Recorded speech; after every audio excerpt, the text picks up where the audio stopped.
will tell. A new year, many new faces, but now the business is done, the squads are complete, and the window is closed.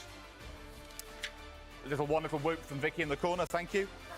But of course, as we always say on deadline day, it is not quite the end, because there is the potential for another signing or two, or three or four tonight. As long as that deal sheet was in and signed before 11 o'clock, moves can still be completed into the night, and there are significant ones still to be done. So it is worth delaying bedtime a little bit longer, especially if you're a fan of Everton, of Aston Villa, of Tottenham, of Manchester City.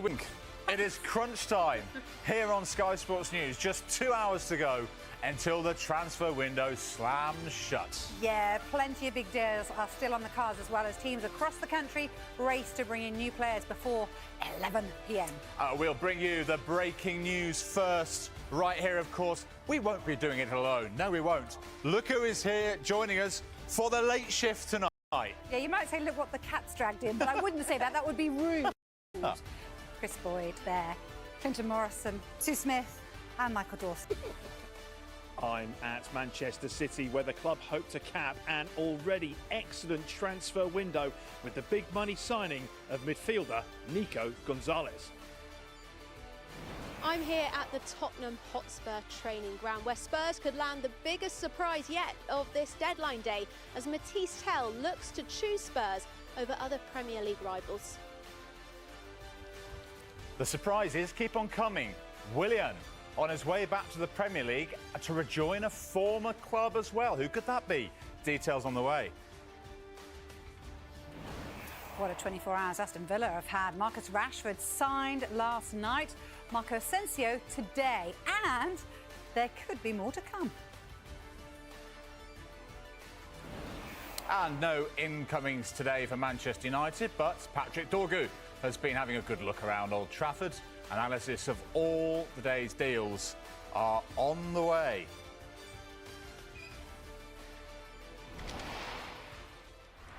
Here we go then, and every transfer deadline day has its saga, doesn't it? And this year it's the story of Mathis Tell's U-turn. After turning down an approach from Tottenham over a permanent move, he's flown to London with a deal to join them now close. Let's find exactly what is happening with Eleanor Roper, who is live at the club's training ground for us. What can you tell us, Ellie? Good evening.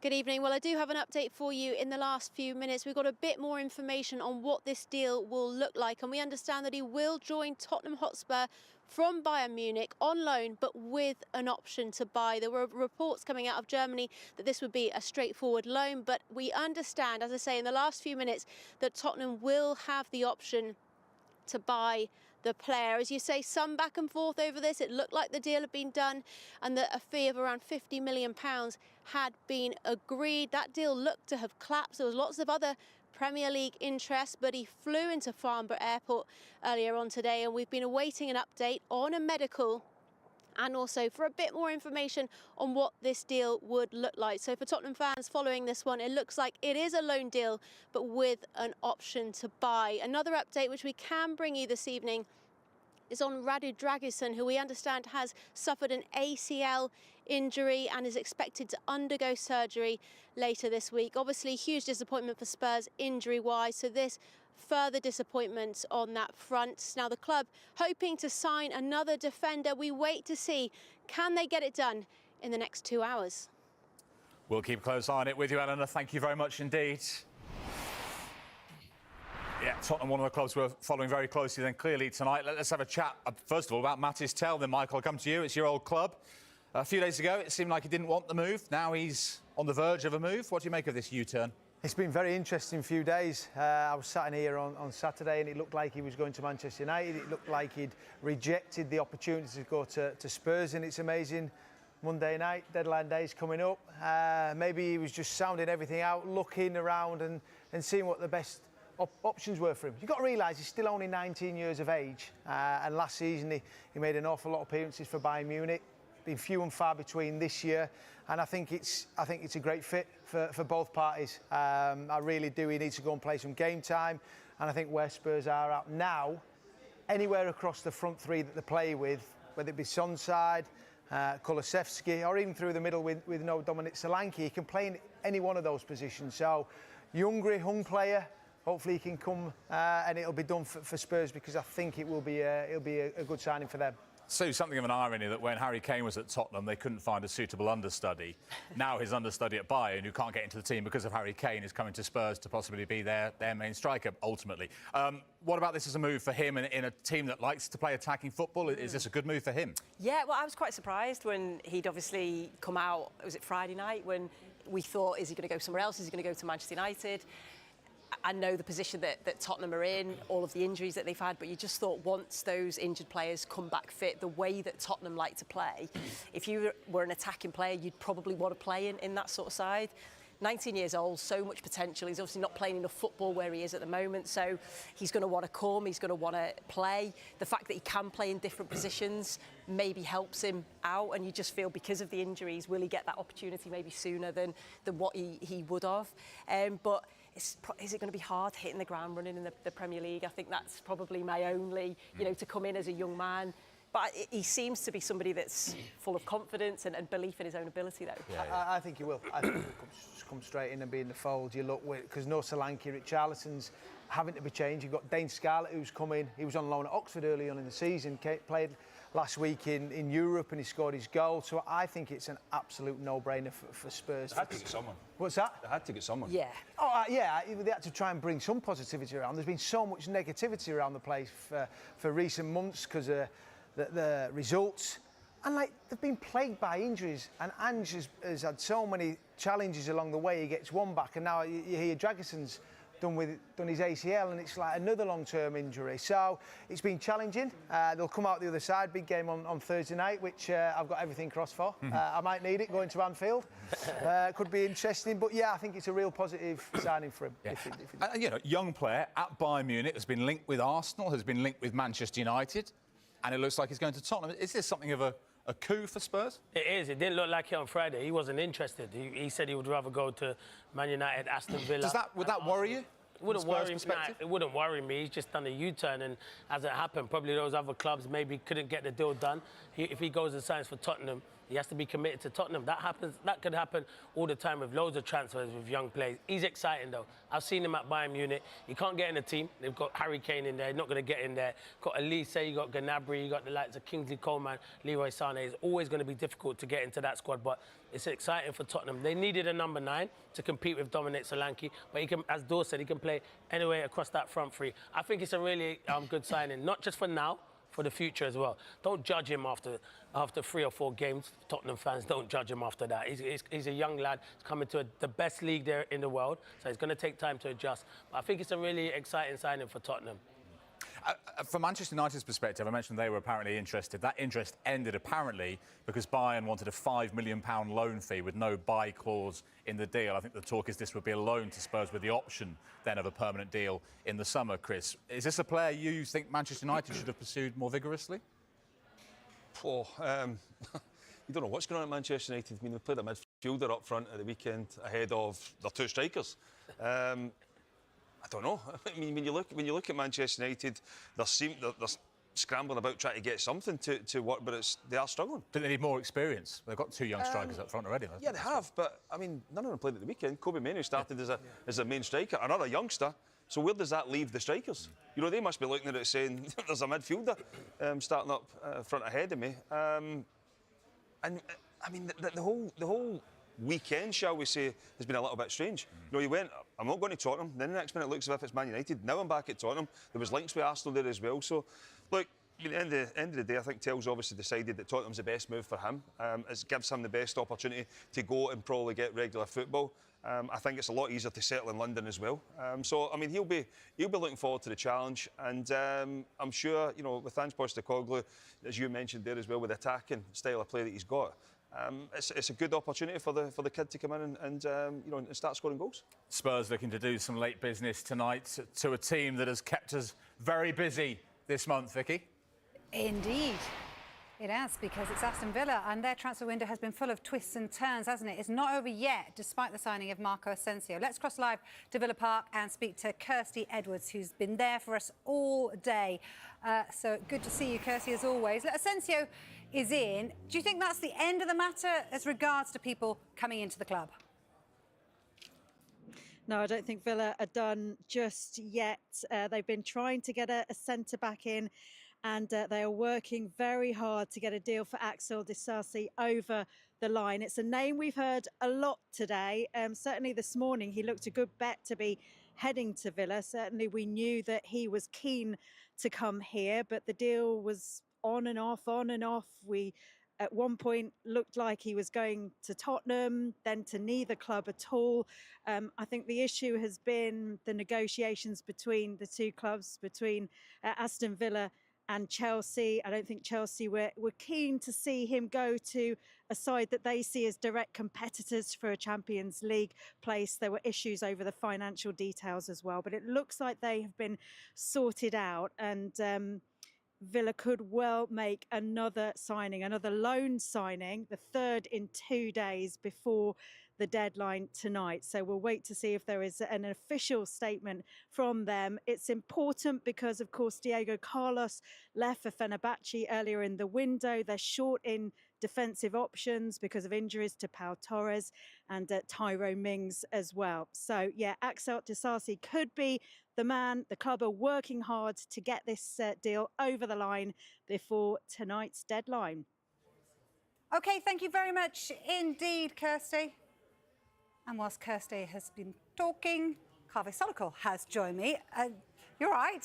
I was just driven from Stamford Bridge. Well, all right, calm down. Catch your breath. You're all right. Normally when I go to a football game, I like to actually stay and watch the game. Well, I know, I'm sorry, but actually it's 1-0 to West Ham at the moment, as I've been told. Or have Chelsea's equalised yet? Have they? I don't know. My thing won't update. My phone won't update. No, they haven't. It's still 1-0 to West Ham. Anyway, that's not why you're here. I know you've been at the bridge all day, but what's happening there at the moment? Because Axel Desasi, is he on his way? What's going on? Yeah, look, Axel Desasi, big things were expected of him when Chelsea signed him 2.5 years ago for, I think, around 35, 40 million pounds. But he's basically been told that he can move out on loan. His representatives have been in talks with Aston Villa and Spurs. I think Chelsea were quite keen for him to move to Spurs because they see Aston Villa as a direct rival for a Champions League place. But I think the player himself preferred to move to Aston Villa. And that is now been agreed. He's moving to Aston Villa on loan. Villa are paying all his wages. They're also paying a loan fee of around £5 million. It's actually quite interesting because the sort of senior people at Chelsea didn't really know what was going on with Desasi because they'd left it to him and his representatives to sort out a loan move. They told them what they would accept, and Villa have now agreed to pay what Chelsea wanted.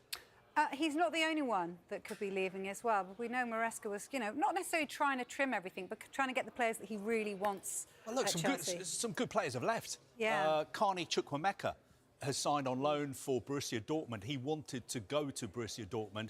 He had lots of other options. Ben Chilwell, very, very close to moving to Crystal Palace on loan. No option or obligation. It would just be a loan until the end of the season. The other one to really look out for is Joao Felix. I mean, this guy, a couple of years ago, people were saying he's the next big thing in world football. He's the new... He came back, hadn't he? He'd returned. So he's been at Chelsea twice. Yes. He came in the summer. A lot of conspiracy theorists were saying, it's strange that he's coming to Chelsea from Atletico Madrid at the same time as Chelsea are trying to sell Conor Gallagher to Atletico Madrid. So I'm not sure what was really going on there, but he hasn't been playing regularly in the Premier League for Chelsea. He wanted to go to AC Milan. There were reports that he was in Milan last night, apparently watching the Milan derby. Now, this evening, Sky Italy are telling us that he's just arriving in Milan tonight. And I think he will be moving on loan again. Milan will be paying a big loan fee, I think probably around £5 million, and they will have an option to buy him in the summer. All right, you can settle yourself down. You're done for now. Thanks, Harvey. Let's chat about Villa with our guests then. Rashford in on loan, Asensio in, Marlon in from Dortmund. And if they could bring Desasi in as well to strengthen at centre-back with with Mings out injured particularly. Would that complete a good window for them? A very good window, an excellent window? What would you say, Chris? Very good, very good. Obviously, if they can keep Ollie Watkins as well, that doesn't look as if anything's got to materialise there. Lost Duran and got a lot of money in from him, and it looks as if they spent it wisely. I know Rashford because he's been here and the other ones, but I think the Asensio one for me could be a shrewd bit of business.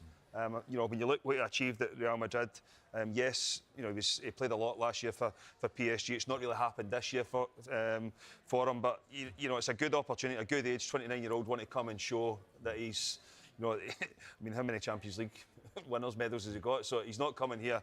You know, he's experienced, and he could be a big signing for Aston Villa going forward. Yeah, on that and on Rashford, and no denying some of the great times they've both had in their careers, Clinton, but Rashford's not kicked a ball since mid-December. Asensio's played 7 minutes since early December. How much of a difference can they actually make in the space of what is really 3.5 months? Yeah, I know what you're saying, Jules, but they'll get up to speed. They will get up to speed. They'll be training and play, you know, arrange games and stuff like that. But they'll be all right. Asensio, they both look after themselves. They're both professionals at the moment.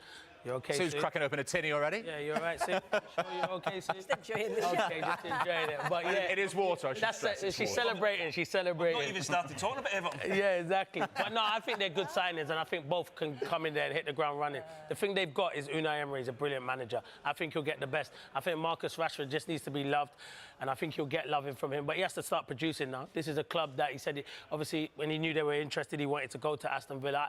As I said, I want Marcus Rashford to go and deliver. I want to see the Marcus Rashford that's playing with a smile on his face. But me and Boydie were saying, Asensio is a really good signing. He can play anywhere across that. I don't think he's an out-and-out number 9. So I think that's Ollie Watkins, and no one else will play there. I know he come off with an injury the other day, but he can play anywhere across that front three, even in the number 10 row. I think both of those signings are really positive for Aston Villa.